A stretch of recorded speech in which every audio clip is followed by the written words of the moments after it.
ذیابیطیز کے مریضوں کے لیے احتیاط انتہائی ضروری ہے۔ ویسے تو تمام مرض نہایت ہی خطرناک اور صحت کے لیے مضر مانے جاتے ہیں، مگر کچھ ایسے امراض ہیں جن کا نام لیتے ہی ہم اپنے دل کو تھام لیتے ہیں۔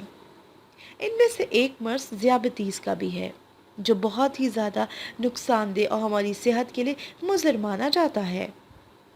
ذیابیطیز کے مریضوں کے لیے شوگر کو کنٹرول کرنا یا اسے کم کرنا کسی بھی چیلنج سے کم نہیں ہوتا۔ دوسرا، وہ مریض جن کا شوگر لیول ہائی رہتا ہو، انہیں روزمرہ کے روٹین میں بہت ساری پیچیدگیوں کا سامنا کرنا پڑتا ہے، یا یہ کہا جائے بہت ساری مشکلات کا سامنا کرنا پڑتا ہے۔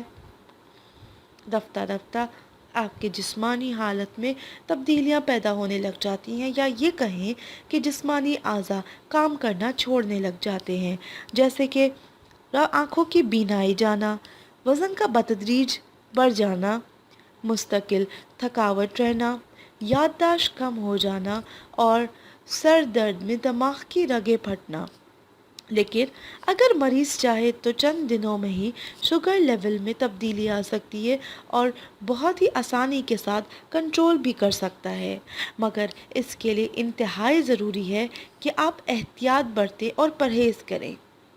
ایسی چیزیں جن میں شوگر لیول ہائی ہو ان سے بہت ہی زیادہ دور رہیں، اور کوشش کریں کسی بھی ایسی چیز کا استعمال نہ کریں جس کو کھا کے آپ کی صحت گر سکتی ہے، ساتھ ہی ساتھ آپ کا شوگر لیول ہائی ہو سکتا ہے، کیونکہ ایک دفعہ اگر آپ کا شوگر لیول ہائی ہو گیا تو آپ کے لیے بہت ساری پریشانیوں کا باعث بھی بن سکتا ہے۔ اگر آپ اپنے آپ کو صحت مند کرنا چاہتے ہیں اور ساتھ ہی ساتھ اپنے شوگر لیول کو کنٹرول کرنا چاہتے ہیں تو آپ احتیاط ضرور برتیں، ساتھ ہی ساتھ ڈاکٹر کی دی گئی ہدایات کے مطابق جو دوائیاں آپ کو دی گئی ہیں ان کو لازمی طور پہ اسی روٹین کے ساتھ کھائیے۔